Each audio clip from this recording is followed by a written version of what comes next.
സച്ചി താലി കെട്ടിയതിനു ശേഷം അമ്പലത്തിൽ നിന്നും രേവതിയെ കൂട്ടി വീട്ടിലേക്ക് വരികയാണ്. പെട്ടെന്ന് വന്ന് ആഹാരം കഴിക്ക സച്ചിയേട്ടാ, എനിക്ക് കട തുറക്കണം എന്ന് രേവതി പറയുമ്പോൾ അതവിടെ നിൽക്കട്ടെ രേവതി, നീ ഈ മാല എന്താ കയ്യിൽ വെച്ചോണ്ടിരിക്കുന്നേ? അത് കഴുത്തിലിട്. കല്യാണം കഴിഞ്ഞു വരുമ്പോ മാല ഇടേണ്ടതല്ലേ, മറ്റേ മാല ഇങ്ങതാ എന്ന് പറഞ്ഞു സച്ചി അത് വാങ്ങി തന്റെ കഴുത്തിലിടുവാണ്. ശേഷം രേവതിക്കും അതിട്ട് കൊടുക്കുന്നുണ്ട്. എന്തിനാ സച്ചേട്ടാ ഇതൊക്കെ എന്ന് രേവതി ചോദിക്കുമ്പോൾ, നല്ലത് ചെയ്യുമ്പോഴൊക്കെ അങ്ങനെ പറയാൻ പാടില്ല രേവതി, മിണ്ടാതെ വരുന്നുണ്ടോ? അച്ഛൻ ഇത് കണ്ട ഒരുപാട് സന്തോഷിക്കും. വാ പോകാമെന്ന് പറഞ്ഞ് സച്ചി അകത്തേക്ക് കയറുകയാണ്. എന്താടാ രണ്ടുപേരും മാലയൊക്കെ ഇട്ട് വന്നിരിക്കുന്നേ? ഇത് കണ്ടിട്ട് എനിക്കൊരുപാട് സന്തോഷായടാ എന്ന് അച്ഛൻ പറയുമ്പോ, ഞാൻ പറഞ്ഞതല്ലേ രേവതി അച്ഛൻ സന്തോഷിക്കുമെന്ന്. അങ്ങനെ സച്ചി പറഞ്ഞു കൊടുക്കുന്നുണ്ട്. അത് കണ്ട് ചന്ദ്രമതി വന്ന്, ഇപ്പൊ എന്തിനാ ഇവര് മാല കൈമാറി വന്ന് നിൽക്കുന്നേ? കടയിൽ മാല വിറ്റു പോവാത്തോണ്ടാണോ അത് കഴുത്തിലിട്ടോണ്ട് വന്നിരിക്കുന്നേ എന്ന് ചോദിക്കുവാണ്. കടയിലെ മാലയൊക്കെ നന്നായിട്ട് വിറ്റു പോകുന്നുണ്ടമ്മ. വേണമെങ്കിൽ എല്ലാ ദിവസവും കടയിൽ വന്ന് അമ്മ ഒന്ന് ഇരുന്ന് നോക്ക്, അപ്പോൾ നിങ്ങൾക്ക് മനസ്സിലാവുമല്ലോ എന്ന് സച്ചി പറയുമ്പോ, എനിക്ക് വേറെ പണിയില്ല ഇവളുടെ കടയിൽ വന്നിരിക്കാൻ, ഇപ്പൊ എന്തിനാ മാല ഇട്ട് വന്ന് നിൽക്കുന്നേ എന്ന് ചോദിക്കുവാണ് ചന്ദ്രമതി. അച്ഛാ, കല്യാണം കഴിഞ്ഞ കഴുത്തിൽ മാല ഇട്ട് തന്നെയല്ലേ വരേണ്ടത് എന്ന് സച്ചി പറയുന്നുണ്ട്. കല്യാണമോ? ഇന്ന് നിങ്ങളുടെ കല്യാണ നാളൊന്നും അല്ലല്ലോ ഏട്ടാ എന്ന് ചോദിച്ചുകൊണ്ട് ശ്രീകാന്ത് വരുവാണ്. കല്യാണ നാളല്ല, കല്യാണം കഴിഞ്ഞ നാള്. അച്ഛാ, രേവതിക്ക് താലി വാങ്ങിച്ചുകൊണ്ട് ഞാൻ വന്നില്ലേ? ഇതിടാൻ ഒരു ഐഡിയ ഉണ്ടെന്ന് രേവതി പറഞ്ഞിട്ടുണ്ടായിരുന്നില്ലേ? ആ ഐഡിയ ഇതാ അച്ഛാ. അമ്പലത്തിൽ പോയി എന്റെ കൈകൊണ്ട് തന്നെ ഇവള് കെട്ടാൻ പറഞ്ഞു. അവിടെ പോയപ്പോ പൂജാരി, അമ്മ, ഇവളുടെ അനിയത്തി എല്ലാരും ഉണ്ടായിരുന്നു. മന്ത്രം ചൊല്ലി പുതിയതായി കല്യാണം കഴിക്കാനുള്ള എല്ലാ അറേഞ്ച്മെന്റ്സും ഇവൾ അവിടെ ചെയ്തിട്ടുണ്ടായിരുന്നു അച്ഛാ. ഇന്ന് നല്ല നാള് തന്നെയാണ്, എന്നെ വിളിച്ചിരുന്നെങ്കിൽ ഞാനും വന്നിരുന്നേനെ എന്ന് അച്ഛൻ പറയുമ്പോ, അച്ഛാ അവിടെ എത്തിയ ശേഷമാണ് ഞാൻ തന്നെ ഇക്കാര്യം അറിയുന്നത് എന്ന് സച്ചി പറയുന്നുണ്ട്. കല്യാണം എന്നത് ഒരു തവണ മാത്രമേ നടക്കൂ. ഇവനെന്താ മൊബൈൽ റീചാർജ് ചെയ്യുന്നത് പോലെ എല്ലാ മാസവും കല്യാണം കഴിച്ചു വന്ന് നിൽക്കുന്നത്? ഇതൊക്കെ നല്ലതാണോ എന്ന് ചന്ദ്ര ചോദിക്കുവാണ്. എന്താ, ഞാൻ വേറെ ഏതെങ്കിലും പെണ്ണിനെയാണോ അമ്മേ കല്യാണം കഴിച്ച് കൂട്ടിക്കൊണ്ടു വന്നിരിക്കുന്നേ? എന്റെ ഭാര്യയെ തന്നെയല്ലേ കല്യാണം കഴിച്ച് കൊണ്ടുവന്നത്.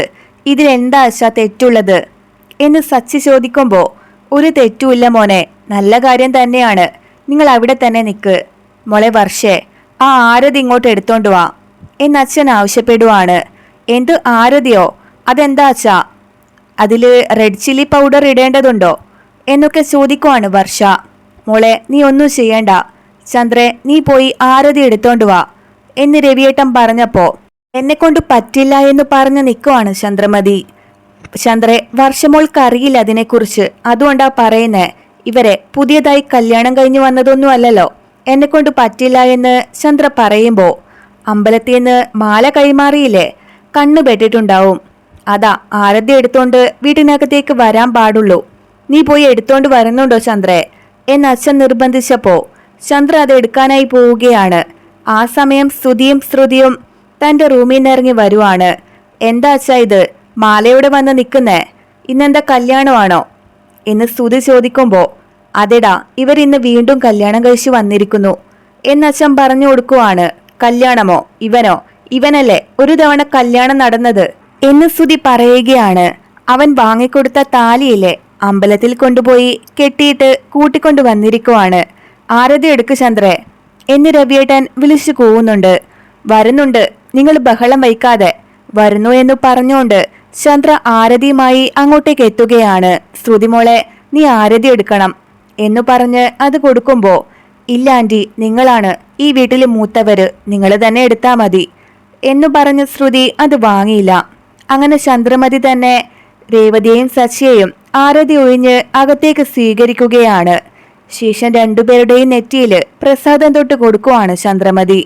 ഇനി രണ്ടുപേരും അകത്തേക്ക് വാ മക്കളെ എന്ന് അച്ഛൻ പറയുമ്പോ, രേവതി വലതുകാല് വെച്ച് കയറാൻ സച്ചി ആവശ്യപ്പെടുന്നുണ്ട്. അങ്ങനെ രേവതി സച്ചി പറഞ്ഞതുപോലെ വലതുകാല് വെച്ച് അകത്തേക്ക് വരുവാണ്. നിനക്കിതില് വിശ്വാസമൊന്നും ഇല്ലെന്നല്ല പറഞ്ഞത് എന്ന് അച്ഛൻ ചോദിക്കുമ്പോ, ഇല്ലച്ചാ, രേവതി വിശ്വസിക്കുന്നുണ്ടല്ലോ കല്യാണത്തിന് സമ്പ്രദായം നോക്കണമല്ലോ, അതുകൊണ്ട് ചെയ്തതാണ് എന്ന് സച്ചി പറഞ്ഞു കൊടുക്കുന്നുണ്ട്. ഏട്ടത്തി കൺഗ്രാറ്റ്സ്.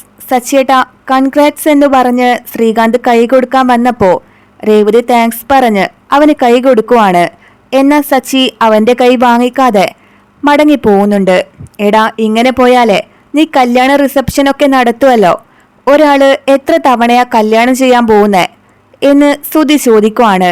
ഏട്ടാ, കല്യാണ പയ്യനാവുന്നത് വലിയ കാര്യമൊന്നും അല്ലടാ. എന്നാലേ നമ്മളെ വിശ്വസിച്ച് വന്ന പെണ്ണിനെ നമ്മൾ ചതിക്കാതെ താലി കെട്ടണം, അല്ലാതെ നിന്നെപ്പോലെ ഓടിപ്പോവാൻ പാടില്ല എന്ന് പറയുകയാണ് സച്ചി. മനസ്സിലായോ നിനക്ക് മോളെ രേവതി? ഇതിനു വേണ്ടിയാണോ നീ താലി ഇടുന്നില്ലെന്ന് ഇന്നലെ പറഞ്ഞത് എന്ന് അച്ഛൻ ചോദിക്കുവാണ്. അതെ അച്ഛാ, ഇന്ന് നടന്നത് പെട്ടെന്നുള്ള താലികെട്ടലായിരുന്നില്ലേ അച്ഛാ? അതിനുശേഷം മനസ്സൊരുപാട് സങ്കടപ്പെട്ടു. അതുകൊണ്ടാണ് ഇദ്ദേഹത്തിന്റെ കൈകൊണ്ട് വീണ്ടും താലി കെട്ടണമെന്ന് എനിക്ക് തോന്നിയത് എന്ന് രേവതി പറയുകയാണ്. അച്ഛാ, എനിക്കിപ്പോഴാണ് കല്യാണം കഴിഞ്ഞതുപോലെ തോന്നുന്നത്. രേവതി, നീ ഈ ഡേറ്റ് കലണ്ടറിൽ കുറിച്ചു വച്ചോ എന്ന് സച്ചി പറയുമ്പോ, ഇന്നാണ് കല്യാണം കഴിഞ്ഞതെങ്കിൽ അന്ന് നടന്നത് എന്താടാ, പാവ കല്യാണമാണോ എന്ന് ചന്ദ്രമതി ചോദിക്കുവാണ്. അതെ, അത് തന്നെയാ സത്യം. അന്ന് നമ്മൾ രണ്ടുപേരും ഇഷ്ടപ്പെട്ട് കല്യാണം കഴിച്ചതല്ലോ എന്ന് പറഞ്ഞ് സച്ചി രേവതിയെ നോക്കുവാണ്. അപ്പോൾ ഇത്രയും നാളും നിങ്ങൾ രണ്ടുപേരും ലിവിങ് ടുഗദറിലായിരുന്നോ? എന്താടാ ഇതൊക്കെ എന്ന് ചോദിച്ച് സ്തുതി കളിയാക്കുന്നുണ്ട്. കണ്ടില്ലേ അച്ഛാ, ഇവൻ പറഞ്ഞത് കുറച്ചുനാള് നീ ഒരു പെണ്ണുമായി അത് തന്നെയല്ലേ ഉണ്ടായിരുന്നത്, നിന്നെപ്പോലെ കരുതിയോ എല്ലാവരും എന്ന് ഓർമ്മയിൽ പറഞ്ഞതാണോ എന്ന് സച്ചി ചോദിക്കുമ്പോ ശ്രുതിയെ ദേഷ്യത്തിൽ നോക്കുന്നുണ്ട്. ശ്രുതി, നീ ഒന്ന് മിണ്ടാതിരിക്ക് എന്ന് ശ്രുതി പറഞ്ഞപ്പോ ശ്രുതി ആകെ മിണ്ടാതെ നിൽക്കുവാണ്. പുതിയതായി കല്യാണം കഴിഞ്ഞു വന്നവര് വിളക്ക് കത്തിക്കണ്ടേ അച്ഛാ, രേവതി വാ, എല്ലാരും വാ എന്ന് പറഞ്ഞ് പൂജാമുറിയിലേക്ക് നടക്കുവാണ്. ആ സമയം വർഷ വന്ന്, ശ്രുതിയേട്ടത്തി, രേവതിയേട്ടത്തി വെറും പാവമാണ്, വീണ്ടും ഇതാ ആ കള്ളുകുടിയനെ തന്നെ കല്യാണം കഴിക്കേണ്ടി വന്നില്ലേ, ഇവരുടെ കൂടെ ജീവിച്ച അവൾക്ക് ഒരിക്കലും ഫ്രീഡം കിട്ടില്ല. എന്താ വർഷ ഇത്, രേവതി സന്തോഷത്തിൽ തന്നെയാ ഉള്ളത് എന്ന് ശ്രുതി പറയുമ്പോ, അവർക്ക് പിന്നെ എന്ത് ചെയ്യാൻ പറ്റും, അധികാരമൊക്കെ അയാളുടെ കയ്യിലല്ലേ, അയാള് പറയുന്നത് പോലെ ചെയ്തല്ലേ പറ്റൂ. അങ്ങനെ വർഷ പറഞ്ഞത് കേട്ട് ശ്രുതി ഒന്നും മിണ്ടാതെ അവിടെ നിന്ന് പോവുകയാണ്. രേവതി ആ സമയം വിളക്ക് കൊളുത്തി സച്ചിയോടൊപ്പം പ്രാർത്ഥിച്ചതിന് ശേഷം ആശീർവാദം വാങ്ങിക്കാനായി വരികയാണ്. അച്ഛാ, ഞങ്ങളെ രണ്ടുപേരെയും അനുഗ്രഹിക്കണം എന്ന് രേവതി പറയുമ്പോ, ഇപ്പൊ എന്തിനാ അതൊക്കെ ചെയ്യുന്നേ, ഇവൾ ഒരുപാട് ഓവർ ആവുന്നുണ്ട് എന്നു പറഞ്ഞ് ചന്ദ്ര ദേഷ്യപ്പെടുവാണ്. ആദ്യം കല്യാണം കഴിഞ്ഞു വന്നപ്പോ രണ്ടുപേരുടെയും മനസ്സ് വേറെ വേറെ ആയിരുന്നില്ലേ, പിന്നീട് പരസ്പരം മനസ്സിലാക്കി, ഇപ്പോഴാണ് ഭാര്യ ഭർത്താക്കന്മാരായി മാറിയത്. ജീവിതത്തിൽ നല്ല കാര്യം പറയൂ ചന്ദ്രേ, നീ വാ ചന്ദ്രേ, ഇത് പിടിക്കുക എന്ന് പറഞ്ഞ് അച്ഛൻ പൂക്കളെടുത്ത് ചന്ദ്രയുടെ കയ്യിലേക്ക് കൊടുക്കുവാണ്.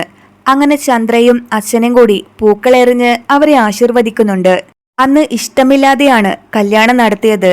ഭാവി ജീവിതം എങ്ങനെയാവുന്നോർത്ത് അന്ന് എനിക്ക് നല്ല ഭയം ഉണ്ടായിരുന്നു. രണ്ടുപേരും ഇപ്പോൾ സന്തോഷായിട്ടുണ്ടല്ലോ, ഇത് മതി എനിക്ക് എന്ന് അച്ഛൻ പറയുമ്പോ, ഞാനും തുടക്കത്തില് എന്തിനാ കല്യാണം കഴിച്ചുന്ന് ആകെ പേടിച്ചിട്ടുണ്ടായിരുന്നു അച്ഛാ. എന്നാ അതിനുശേഷം എനിക്കിന്ന് വരെ നല്ലത് തന്നെയാ നടന്നത്. അന്ന് ഇഷ്ടമില്ലാതെ താലി കെട്ടി, അച്ഛൻ താലി കെട്ടാൻ പറഞ്ഞപ്പോ എന്നൊക്കെ സച്ചി പറയുന്നുണ്ട്. ഞാനും അങ്ങനെ തന്നെ അച്ഛാ, എനിക്കും അമ്മയുടെ നിർബന്ധം കാരണം താലി കെട്ടേണ്ടി വന്നു എന്ന് രേവതി പറയുമ്പോ, കേട്ടില്ലേ അച്ഛാ, അന്ന് ഇവളുടെ മുഖം പോലും ഞാൻ ശരിക്കും നോക്കിയിട്ടുണ്ടായിരുന്നില്ല. കുറച്ചു നാൾ കഴിഞ്ഞ് ഇവൾ ഓടിപ്പോയിക്കോളുമെന്ന് കരുതിയാണ് ഞാൻ കല്യാണം കഴിച്ചത് തന്നെ എന്ന് സച്ചി പറഞ്ഞു കൊടുക്കുവാണ്. അതെ, ഞാനും ഈ വീട്ടില് ഒരുപാട് നാള് ഉണ്ടാവുമെന്ന് ഒരിക്കലും കരുതിയില്ല അച്ഛാ. നിങ്ങളോട് ഒരുപാട് തവണ എന്റെ കഷ്ടപ്പാട് വന്ന് പറഞ്ഞിട്ടുണ്ടായിരുന്നു എന്നൊക്കെ രേവതി പറയുമ്പോ, ഇന്ന് താലി കെട്ടുമ്പോ ഇവളുടെ കണ്ണിൽ തന്നെ നോക്കാൻ എനിക്ക് സാധിച്ചു. നമുക്കിഷ്ടപ്പെട്ട പെണ്ണിനെ താലി കെട്ടുമ്പോ എങ്ങനെയുണ്ടാവും, അതുപോലെ അതിനെന്താ പറയുക എന്ന് സച്ചി ആലോചിക്കുവാണ്. ഇതിന് പറയുന്ന പേര് ഏട്ടാ ലവ് എന്നാണ് എന്ന് ശ്രീകാന്ത് പറഞ്ഞു കൊടുക്കുവാണ്. വർഷാവർഷം ഈ ദിവസമാണ് നമുക്ക് കല്യാണ നാള്. ഈ ദിവസം കുറിച്ചു വെക്ക് രേവതി, ഇതാണ് വെഡ്ഡിംഗ് ഡേ ആയിട്ട് നമ്മൾ ആഘോഷിക്കാൻ പോകുന്നത്. അങ്കിളിനോട് ഞാൻ വരാൻ പറഞ്ഞിട്ടുണ്ട്, വിശേഷം നടക്കുമല്ലേ, ഈ വീട്ടില് ബാക്കിയുള്ള കാര്യങ്ങൾക്ക് ഡെക്കറേഷൻസ് ഒക്കെ ചെയ്യാനുണ്ട് എന്ന് പറഞ്ഞ് സച്ചി അവിടുന്ന് പോവുകയാണ്. ആന്റി, ഇതൊക്കെ കണ്ടിട്ട് കുറച്ച് ഓവറല്ലേ എന്ന് ശ്രുതി ചോദിക്കുമ്പോ, ഓവർ തന്നെയാ മോളെ. ഇതെല്ലാം കാണണമെന്ന് എന്റെ തലയില് എഴുതി വച്ചിട്ടുണ്ടാവും. ഈ പൂക്കെട്ടുന്നവള് ഇതെല്ലാം ചെയ്തു വച്ചതാ എന്നു പറഞ്ഞ് ദേഷ്യത്തിൽ നിൽക്കുവാണ് ചന്ദ്രമതി. അമ്മേ, എന്തു പറയുമ്പോഴും ആ സച്ചി എന്നെ എന്തിനാ കളിയാക്കുന്നേ എന്ന് ശ്രുതി ചോദിക്കുമ്പോ, എല്ലാം നമ്മുടെ സമയമാടാ. അരപ്പവന്റെ താലി വാങ്ങിക്കൊടുത്തതിന് എന്താട്ടാടും അവള്. ശ്രുതി, നീ നിന്റെ അച്ഛൻ്റെ അടുത്ത് പറഞ്ഞ് ഇതിനേക്കാൾ കൂടുതൽ വാങ്ങി വെക്ക്. ഇക്കാര്യം മാമനോട് സംസാരിച്ചോ എന്ന് ചന്ദ്ര ചോദിക്കുവാണ്. ആ സംസാരിച്ചു ആന്റി. അങ്കിള് അച്ഛനെ വിളിച്ചു പറയാന്ന് പറഞ്ഞിട്ടുണ്ട് എന്ന് ശ്രുതി കള്ളം പറയുകയാണ്. അയ്യോ, ആണോ മോളെ? ഈശ്വരൻ എന്റെ പ്രാർത്ഥന കേട്ടു. സ്വർണം കിട്ടാൻ പോവല്ലേ. അപ്പോ പെട്ടെന്ന് തന്നെ മോളുടെ അച്ഛൻ ഇങ്ങോട്ട് വരൂ എന്നാ തോന്നുന്നേ. അവരൊന്നിങ്ങോട്ട് വന്നോട്ടെ. അതിനുശേഷം ആ പൂക്കാരിക്കിട്ട് നമ്മൾ ഇതൊക്കെ കാണിച്ചു കൊടുക്കുന്നുണ്ട് എന്ന് പറഞ്ഞ് ചന്ദ്ര സന്തോഷത്തോടെ അവിടെ നിന്ന് പോവുകയാണ്. ഇവരെന്തിനും എന്റെ മുന്നിലേക്കാണല്ലോ വന്ന് പണം ചോദിക്കുന്നത് എന്നു പറഞ്ഞ് ടെൻഷനാവുകയാണ് ശ്രുതി. രാത്രിയായപ്പോ രേവതി കിച്ചണിൽ കയറി ആഹാരം ഉണ്ടാക്കുകയാണ്. ആ സമയം ചന്ദ്ര വന്ന് ഭക്ഷണം ഉണ്ടാക്കി കഴിഞ്ഞോ ഇല്ലയോ എന്ന് ചോദിക്കുവാണ്. ഇപ്പൊ കഴിയും അമ്മേ എന്ന് രേവതി പറഞ്ഞപ്പോ, എത്ര നേരമായി, ഞങ്ങൾക്കൊക്കെ വിശക്കുന്നില്ലേ? ഇപ്പോഴും പുതിയ പെണ്ണാണെന്ന് ചിന്തയിൽ നിൽക്കുവാണോ നീ? വന്ന് വന്ന് ഓവറായിട്ട് അഹങ്കാരമായിട്ടുണ്ട് നിനക്ക്. സച്ചി, നീ പറയുന്നത് പോലെ മാറിക്കഴിഞ്ഞു. എന്നെ വെറുപ്പിക്കാൻ വേണ്ടിയിട്ടല്ലേടി നീ അവനെ കൊണ്ട് അമ്പലത്തിൽ പോയി താലി കെട്ടിച്ചത് എന്നൊക്കെ ചന്ദ്ര ചോദിക്കുമ്പോ, ഞാൻ എന്തിനാമ്മേ നിങ്ങളെ ദേഷ്യം പിടിപ്പിക്കാൻ വേണ്ടിയിട്ട് അങ്ങനെയൊക്കെ ചെയ്യുന്നത്? എൻ്റെ ഭർത്താവിൻ്റെ കൈകൊണ്ട് താലി കെട്ടിക്കണമെന്ന് എനിക്ക് തോന്നി, അത്രയുള്ളൂ എന്ന് രേവതി പറഞ്ഞു കൊടുക്കുവാണ്. ശബദത്തില് നീ ജയിച്ചെന്ന് പറഞ്ഞു കാണിക്കാനല്ലേ നീ ഇതൊക്കെ ചെയ്തേന്ന് എനിക്ക് നന്നായിട്ട് അറിയാടി. അതിനുവേണ്ടി ഓവറായിട്ട് ആടണ്ട. എന്തോ കുറച്ച് സ്വർണം വാങ്ങി തന്നിരിക്കുന്നു. അതിന് നീ ചോദിച്ചതൊക്കെ അവൻ വാങ്ങിത്തരുമെന്ന് നീ വിചാരിച്ചിട്ടുണ്ടെങ്കിലേ അവൻ നൂല് പൊട്ടിയ പട്ടം പോലെയാണ്. കുറച്ച് കഴിയുമ്പോൾ കാറ്റടിക്കുമ്പോൾ ദിശ മാറി അങ്ങ് പൊക്കോളും എന്ന് പറയുവാണ് ചന്ദ്ര. പ്രശ്നമില്ല അമ്മേ, അങ്ങനെ പോയാലും ഞാൻ തേടി കണ്ടുപിടിച്ചോളാം എന്ന് രേവതി പറയുമ്പോൾ, കളിയാക്കുവാണോടി നീ? സംസാരിക്ക്. പെട്ടെന്ന് തന്നെ അവൻ മറ്റൊരു മുഖം കാണിക്കാൻ തുടങ്ങും. നിനക്കപ്പോ മനസ്സിലായിക്കോളും. സ്വപ്നം കണ്ടോണ്ട് നിൽക്കാതെ പെട്ടെന്ന് ജോലി തീർക്ക് എന്നു പറഞ്ഞ് ചന്ദ്ര അവിടെ നിന്ന് പോവുകയാണ്.